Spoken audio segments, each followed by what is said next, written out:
धर्मेंद्र प्रधान यांच्यानंतर देवेंद्र फडणवीस हे देशाचे शिक्षण मंत्री होतील असं खासदार संजय राऊत म्हणाले आहेत. त्यांच्या वक्तव्याची जोरदार चर्चा सुरू झाली आहे. नेमकं बातमी काय आहे चला जाणून घेऊ. नीट पेपर फुटी प्रकरणात विद्यार्थ्यांच्या तीव्र आंदोलनानंतर अखेर सरकारला माघार घ्यावी लागली आणि धर्मेंद्र प्रधान यांच्या शिक्षण मंत्री पदाचा राजीनामा झाला. दिल्लीत झालेल्या या घडामोडीनंतर महाराष्ट्राच्या राजकारणातही हालचालींना वेग आला आहे. राज्याचे मंत्री देवेंद्र फडणवीस हे तडकाफडकीत दिल्लीला रवाना झाले. त्यामध्ये त्यांनी भाजप वरिष्ठ नेत्यांची भेट घेतली. मात्र देवेंद्र फडणवीस यांनी नेमकं कोणाची भेट घेतली, कोणाशी चर्चा केली याबाबत मात्र कमालीची गुप्तता बाळगण्यात आल्याचं दिसतंय. सीजेपीच्या आंदोलनानंतर धर्मेंद्र प्रधान यांचा राजीनामा दिला आहे. फडणवीस तातडीने दिल्लीला रवाना झाले. देवेंद्र फडणवीसांचा हा दौरा पूर्वनियोजित असल्याचं सांगण्यात आलं. दिल्लीमध्ये फडणवीसांनी वरिष्ठ नेत्यांची भेट घेतल्याची माहिती सूत्रांनी दिली. मात्र या भेटीत नेमकं काय झालं याबाबत प्रचंड गुप्तता पाळण्यात आली आहे. देवेंद्र फडणवीसांच्या दिल्ली दौऱ्यावर राजकीय वर्तुळात अनेक तर्क लावले जात आहेत. यातच ठाकरेंचे शिवसेनेचे खासदार संजय राऊतांनी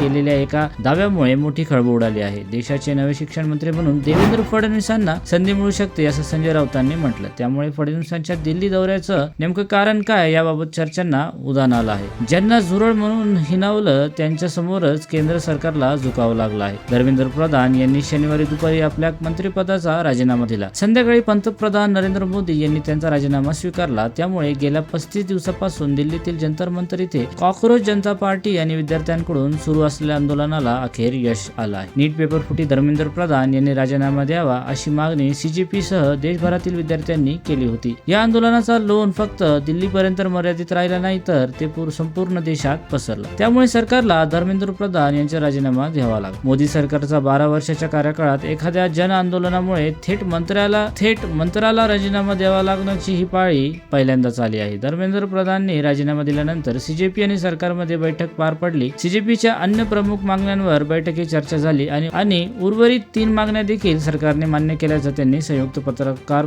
परिषद घेत जाहीर केलं. त्यामुळे त्यांनी आंदोलन मागे घेत असल्याचं घोषणा केली आहे. तर तुम्हाला काय वाटतं या बातमीविषयी? देवेंद्र फडणवीस खरंच शिक्षण मंत्री होतील का? कमेंट सेक्शन मध्ये नक्की सांगा. आपल्या चॅनलला आता सबस्क्राईब करा.